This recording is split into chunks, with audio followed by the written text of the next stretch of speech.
Agora, em relação, eu vou voltar numa história do silêncio do presidente Jair Bolsonaro. O senhor acha que o presidente da República possa ser responsabilizado por esses atos? Como é que o senhor vê a responsabilidade? Porque nessa fala do ministro do TCU, ele cita o nome de Bolsonaro, né? Presidente Bolsonaro em silêncio. É possível fazer alguma ligação com o presidente Jair Bolsonaro? Ele tem alguma responsabilidade, professor? Precisa investigar. O problema é que o governo Bolsonaro foi muito pouco investigado em relação ao que deveria. Essa é a realidade, né? Mas precisa investigar. E a investigação, se fizer com eficiência, eu tenho 36 anos de exercício da advocacia, se fizer com eficiência, descobrem, né? Então, eu acho que tem que investigar, porque isso é crime. Você planejar e começar a preparar, realizar atos preparatórios de golpe é crime e é crime grave, né? Então isso precisa ser investigado. Agora, se o presidente, a nome do presidente foi ventilado nessa fala espontânea do ministro do TCU, né, e posta a público numa rede social, é preciso investigar, verificar. É isso.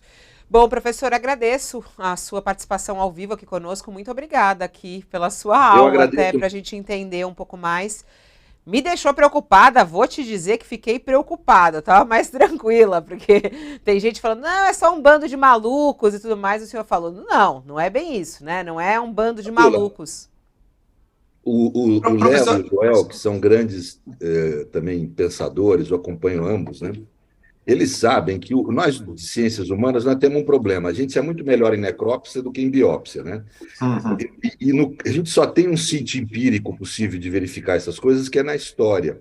E a história mostra esses movimentos de extrema-direita, populistas, quando ascenderam ao poder, nunca estavam divorciados de uma parte da elite. Uma parte da elite, e vamos falar militar, econômico, política, intelectual, sempre apoia e serve de subsídio. Então, não vamos achar que é só um bando de malucos. Não é, não. É equívoco esse tipo de análise, a meu ver. Só para Aliás, finalizar, professor, então o senhor teria receio de que o Lula não tome posse no dia primeiro? Não, receio não, mas acho que tem que cuidar. O preço, o custo da liberdade é todo dia se acordar vigiando pela sua manutenção. O custo da democracia é isso, né? E o que me preocupa é que eu estou vendo crimes ocorrerem sem a devida reação do Estado. O Estado parece que tolerando o cometimento desses crimes, e creio eu, por vínculo ideológico de agentes públicos com esse tipo de movimento. Isso é gravíssimo. A Porque Procuradoria-Geral da República tem uma certa responsabilidade nessa inação? eu creio que sim. Por exemplo, eu soube quinta-feira passada que o procurador-geral, por notícia de vocês mesmo, que deu quinta ou sexta, não lembro, que na segunda haveria uma reunião de um gabinete de crise. Quer dizer, se é gabinete de crise, você espera 3 dias para reunir? Que é isso? Quer dizer, então, assim, eu estou achando as instituições estão agindo só para inglês ver, como é da tradição brasileira desde a Lei Feijó de 1831. Né? Quer dizer, é uma atuação só para que não é concreta. Isso me preocupa muito, porque são essas instituições que têm o dever de defesa da Constituição e da democracia. e tem essa notícia também, né, que esses oficiais da Ativa, alguns oficiais da Ativa do Exército estão atacando nas redes sociais Lula, Alckmin, o STF, e eles são oficiais da Ativa, um dos mais ativos é o coronel Pode fazer. Alberto Ono Horita, Orita, né, que ele dirige atualmente o Colégio Militar de Curitiba. Ele postou várias publicações de caráter político partidário até 30 de outubro, com a conta do coronel, quando a conta do coronel registrou inclusive o desabafo, abre aspas, vergonha, a mentira prevalece, o crime compensa, esse é o Brasil, foi o que ele escreveu.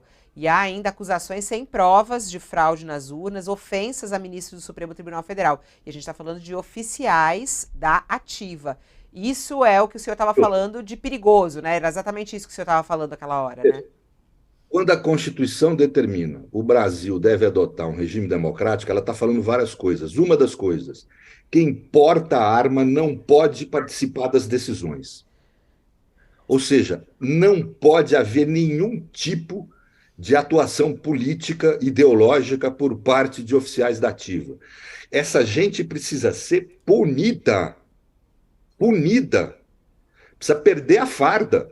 Se nós não agirmos com respostas dentro da lei, se a gente continuar realizando isso que é típico dessa democracia atrasada que o Brasil é, de ficar realizando raciocínios estratégicos, políticos, para aplicar a lei ou não, a democracia vai naufragar, não tenho dúvida disso, né?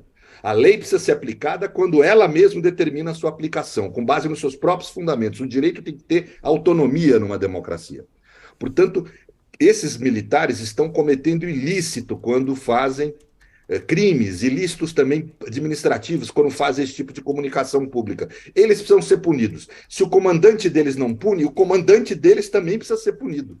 É assim que tem que ser, porque não há regime político no mundo, e não há regime democrático, portanto, no mundo, que não tenha seus mecanismos de defesa.